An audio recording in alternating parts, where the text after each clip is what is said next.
Today is May 24th, 2025. The title Mary, Help of Christians, is a beautiful one. It speaks to the hearts of many faithful people. This name for Mary, the mother of Jesus, is not just a sweet phrase. It carries deep meaning and a long history of trust. Christians believe Mary cares for them. They see her as a powerful friend in heaven.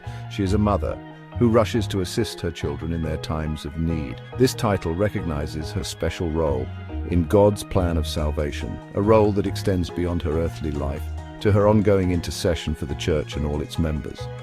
The idea of seeking Mary's help is very old. It goes back to the early centuries of Christianity. Believers understood that Mary, as the Mother of God, held a unique place. They felt she was close to her Son, Jesus Christ. Therefore, her prayers for them would be especially powerful. This wasn't about worshipping Mary. It was about honoring her and asking for her supportive prayers. Just as we ask friends on earth to pray for us, Christians ask Mary, their mother in faith, to pray for them. This deep-seated belief in her motherly care and powerful intercession laid the groundwork for this specific title to emerge and flourish. The formal title, Mary, Help of Christians, or in Latin, gained prominence over time through significant events.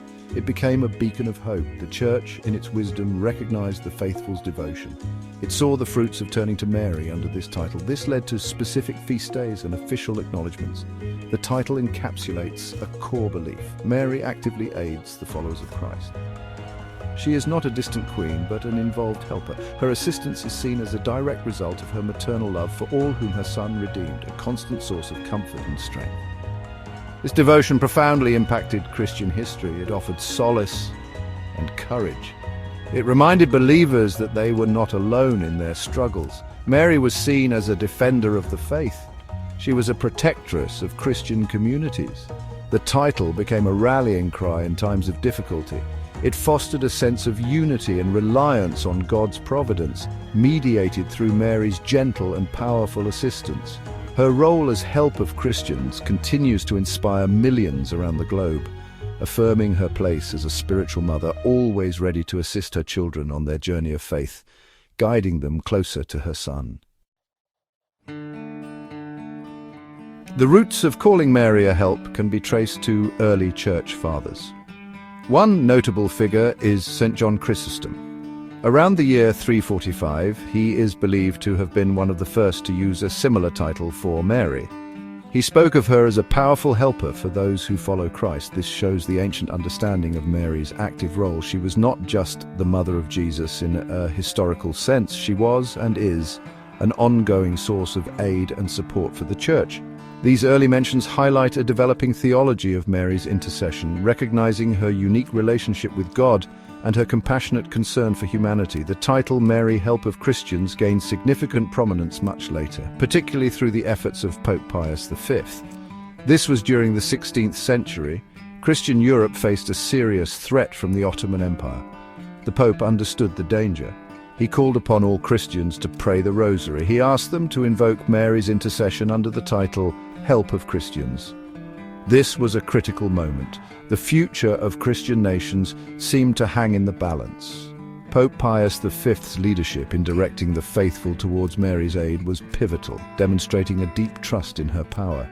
A key event that cemented this devotion was the Battle of Lepanto in 1571. A Christian fleet, known as the Holy League, faced a larger Ottoman fleet. Pope Pius V had urged intense prayer to Mary, Help of Christians, for victory. Against many odds, the Christian forces won a decisive battle.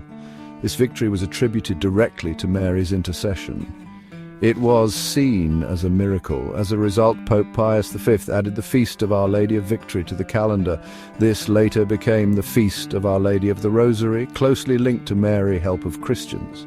This event profoundly shaped Marian devotion. Following this miraculous victory, the invocation Mary, Help of Christians, Pray for Us was added to the Litany of Loreto. This litany is a series of prayers and titles honoring Mary. Its inclusion signified the Church's official embrace of this title. The victory at Lepanto was not the only instance. Throughout history and various times of crisis, Christians turned to Mary under this title. They sought her protection against plagues, wars, and persecutions.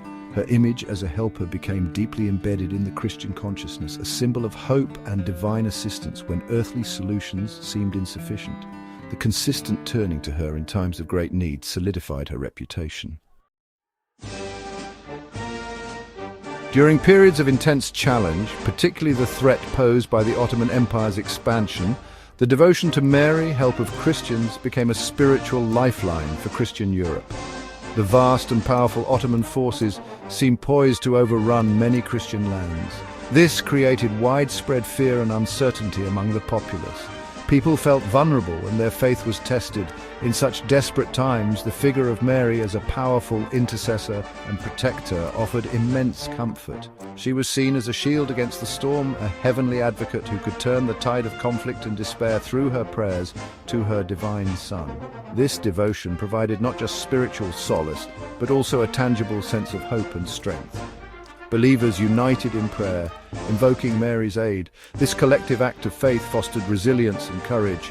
The narrative of Mary intervening in critical moments, such as at Lepanto, spread widely.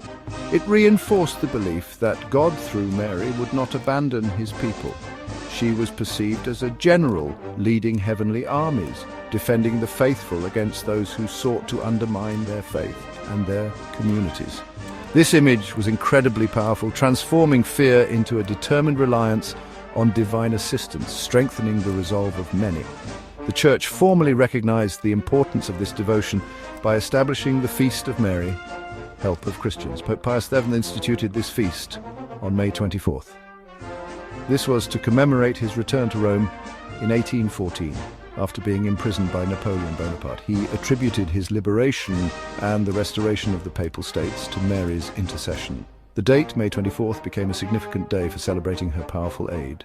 This feast day serves as an annual reminder of Mary's constant assistance and her role as a guardian of the Church and its faithful members throughout history. Beyond the feast day, the devotion is celebrated through various pious practices. Canonical coronations of statues of Mary, Help of Christians, are significant events. These coronations are a formal act by the Pope, recognizing a specific Marian image as being particularly venerated and associated with miracles or significant graces. Shrines dedicated to her under this title attract numerous pilgrims. Processions, novenas, and special prayers are common, especially in May. These celebrations are not mere traditions, they are vibrant expressions of a living faith, acknowledging Mary's ongoing intercession and maternal care for all Christians facing life's many challenges. St. John Bosco, a 19th century Italian priest, was a remarkable promoter of devotion to Mary, Help of Christians. He lived during a time of great social upheaval and anti-clerical sentiment in Italy. Don Bosco had a profound personal devotion to Mary from a young age. He often spoke of dreams and visions where Mary guided him in his work with poor and abandoned youth. He saw her not just as a gentle mother, but as a powerful champion of the Church and a sure guide in difficult times. His unwavering trust in her assistance became a hallmark of his ministry and a source of inspiration for many. Don Bosco taught that Mary's role as Help of Christians was particularly relevant for the Church in modern times. He believed she was a special protectress against the errors and attacks facing the faith. He would famously say, "Have devotion to Mary, Help of Christians, and you will see what miracles are." For him, Mary was the great defender of the Pope and the Church. He emphasized her active role in history, guiding and protecting God's people. His interpretation stressed her power and her immediate willingness to come to the aid of those who invoke her with confidence and love for her Son Jesus. One of Don Bosco's most significant contributions was the construction of the magnificent Basilica of Mary, Help of Christians in Turin, Italy. He began this ambitious project with very little money, relying entirely on donations and, as he believed, Mary's direct providence. The Basilica became a major center for this devotion. Furthermore, he founded the Salesian Congregation, Society of St. Francis de Sales, for priests and brothers, and co-founded the Daughters of Mary, Help of Christians, Salesian Sisters, with St. Mary Domenica Mazzarello. He placed both congregations under the special patronage of Mary, Help of Christians, ensuring her maternal guidance for their work. The enduring importance of this devotion in the Catholic faith is profound. It highlights Mary's dual role as both mother and help of the Church. As mother, she nurtures and cares for believers. As help, she actively intercedes and protects them, especially in times of trial. Don Bosco's passionate promotion ensured that this devotion would continue to flourish, inspiring countless individuals to turn to Mary with trust. Even today, in 2025, Catholics around the world continue to seek her intercession, finding in Mary, Help of Christians, a constant source of comfort, strength and guidance on their journey toward her Son.